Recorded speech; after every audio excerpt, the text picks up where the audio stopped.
Fight number 13 for Mike Tyson. We're back in Latham. It's the same Mike Tyson. It is not the same camp. This is his second fight since the tragic death of Customato on the 4th of November.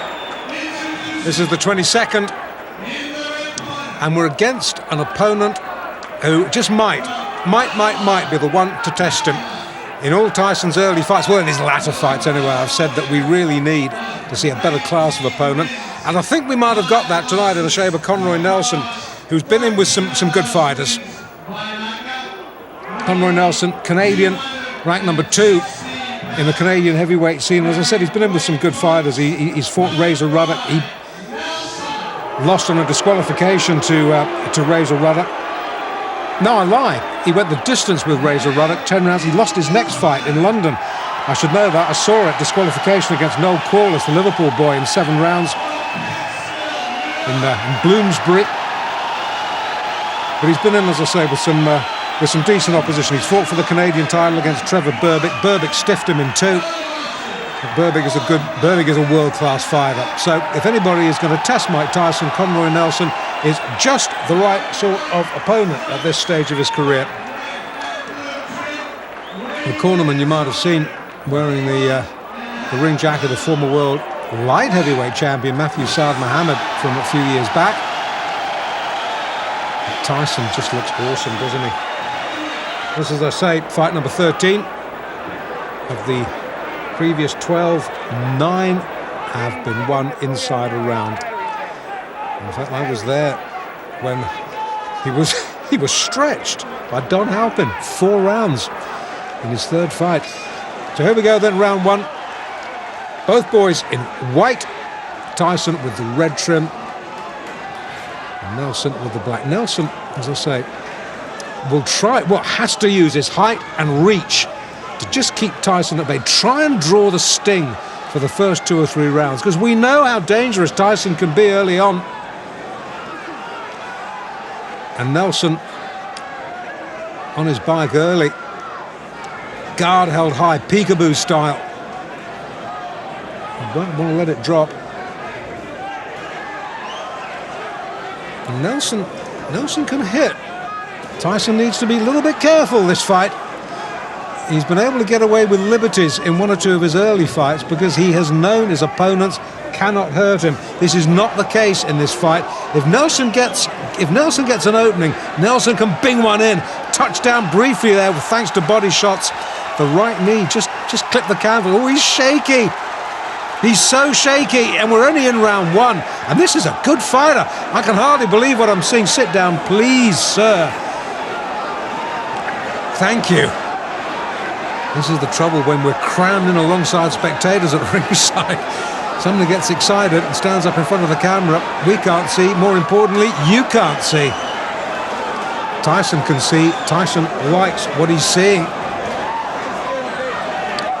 Well, while our vision was momentarily obscured, Nelson seems to have recovered a little bit of equilibrium. In fact, he comes back with a short chopping right of his own there, gets through, but he's covering up very, very tightly now. If he was under any illusions just how good a puncher Mike Tyson was, those illusions will have been sorely shattered. Tyson just falling centimetres short with that big arcing right. Referee just letting him get on with it. Just a little word. Don't keep it too close, boys.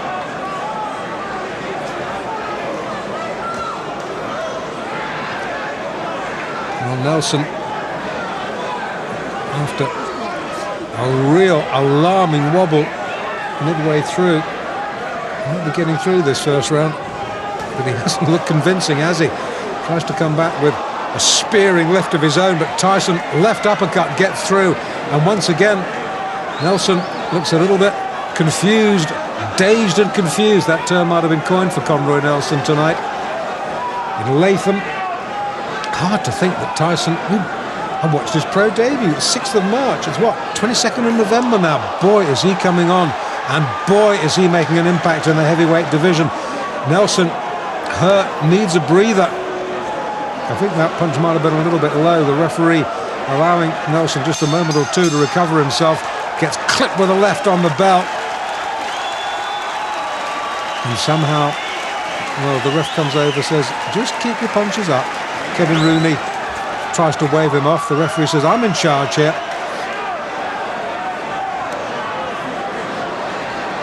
Okay, we're in the second. And once again, it's all Tyson.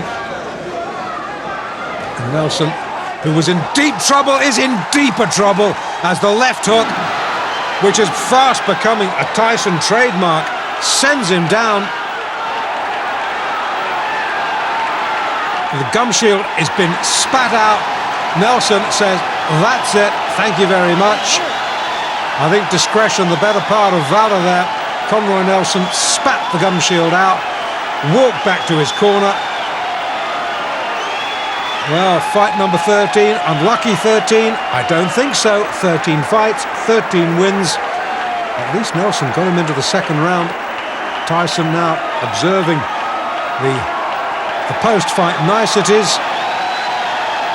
I thought Conroy Nelson, well, in fact, I wasn't the only one who thought Conroy Nelson would stretch him, and he did, into round 2.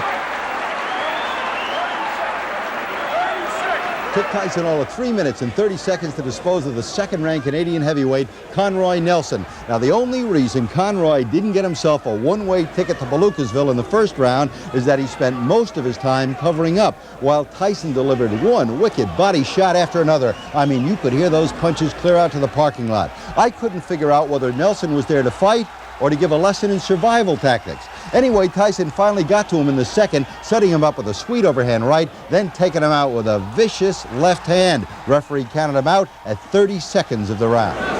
Very good fighter, experienced fighter, within good fighters. But a friend of mine from Canada called Davey Hilton was telling me about him and about being the clutch he tried to hold all the time. But he surprised me because he wasn't trying to hold, he was fighting. I'm going to tell you something. I think he was here to pick up a paycheck. The first round, all he did was cover up. Well, maybe he was a little leery about the puncher power. But again, that's you saying because you're not fighting. He took some good shots, but anybody else, they would have quit. Yeah, that right-left was devastating. Thank you very much, sir. So now Mike Tyson is 13-0, all of his victories coming by knockout, and no bout has gone past the fourth round. So you gotta wonder, when's the KO kid gonna move up in class? If everything goes the way it's been going, I'd put Mike in the ring in about June or July against somebody in the top 10. But you must remember, once you break into the top 10, you can't go backwards. You can't beat somebody in the top 10 and go back and fight, 8-round fights. Jim, nobody's looking for Mike to go backwards. No, the sooner he moves against some real class, the better. I mean, this kid doesn't come to box, he comes to terminate. Tyson's rare talent had grabbed the attention of the boxing world and was drawing in the crowds. Yet at this stage, not one of his fights had been televised nationally across the U.S. More of Mike's early fights coming up in the next Tyson Raw and Uncut. Mike Tyson! I believe he will be the youngest heavyweight champion of all time.